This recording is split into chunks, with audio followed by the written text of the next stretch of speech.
Hi guys, welcome back to a short review video of an Esports ICE-120AG gaming cabinet after 8 months. I'll be sharing my thoughts after how this cabinet performed for the last 8 months and what are the problems I faced. Watch till the end.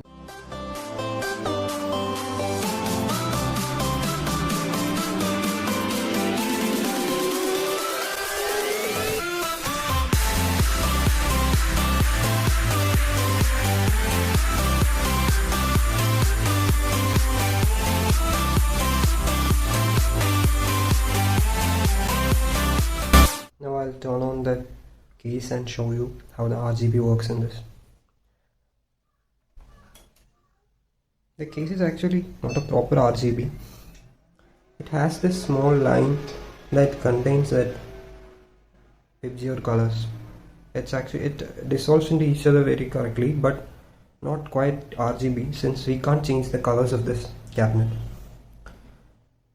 And one more thing is that this cannot be turned off using a switch or something. It needs actually you have to manually pull off that cord that connects this into the motherboard of PC. There is a power cord inside it, which I'll show you now. That is connected directly to the smps of the system. You have to actually remove that cable in order for this to cut off the power supply and turn off these lights. Its lights are quite good, but it is quite annoying while if you are using this on the night time with only this light. Since I've been working for a year now, I face many discomfort while working at night with only this light sometimes, so I had to use that any other light source or turn this off.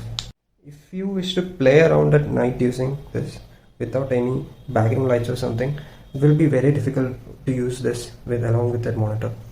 It's like these lights are so bright. I'll show you by turning off that lights behind this. Now as you can see, I have turned all the lights off except this monitor. The light comes from this case is actually so bright that even in daytime it shines so much. Now I'll show you the internals of this, how the connection is set up by removing this case, that acrylic panel side to that. I thought if I have used this acrylic panel, so there might be heat issues, but the case was fine for a year actually. It's almost like 8 months and I did not have any heating issues or something. It might be because of the low powered hardware that I used, even though the case was actually quite good at handling terms. So as you can see the internals of the cabinet, you can see the light that comes from the RGB in front.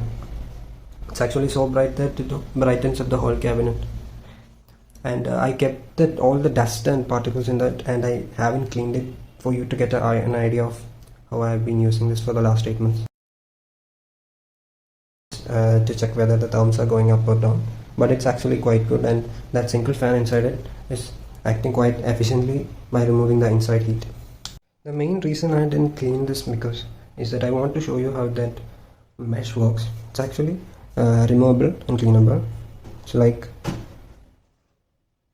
it's attached magnetically, so if we remove this we can see all the dust that caught up here and in the mesh. Don't know if it's visible, but the mesh is actually quite too much dust that coming inside and outside of that case cabinet. You will get a more clear idea of dust distribution when I remove that mesh in the below portion. It's actually situated down below the smps fan, so let's look into that dust accumulated there. So I have now bended the case down for you to see. So now you can see the dust particles that have accumulated in this. It's actually quite too much if I say. Let's remove this and see how much is caught up inside. I have to push it.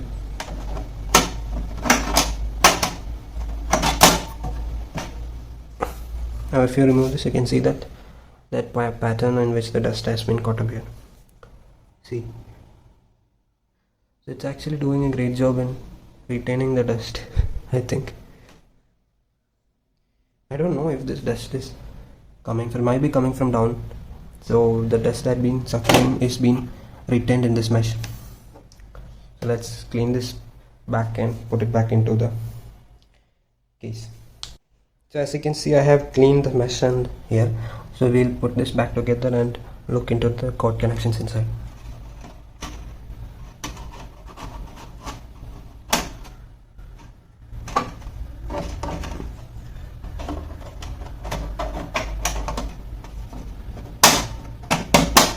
Okay, that's it.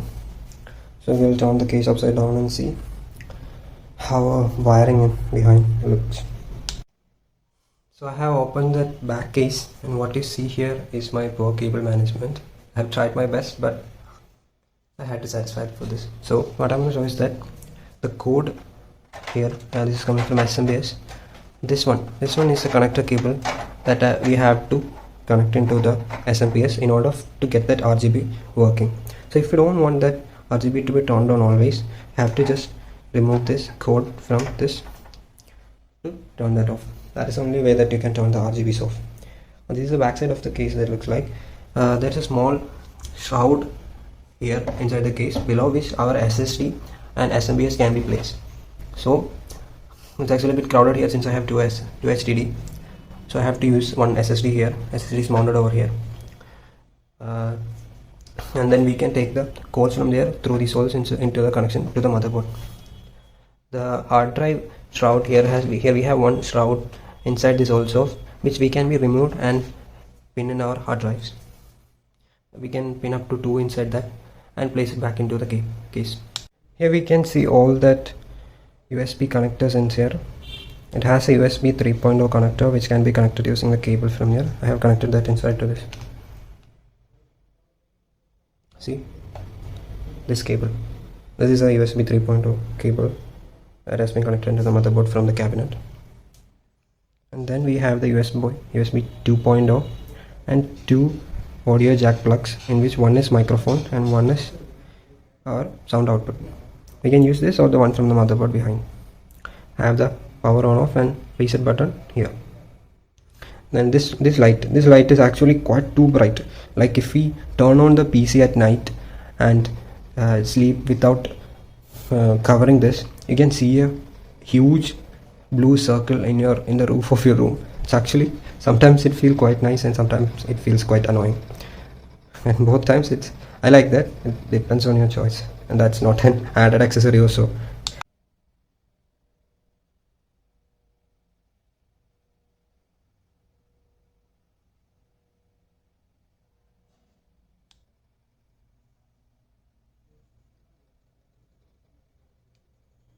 So even from after using it for 8 months, I think it's an overall good cabinet to go for.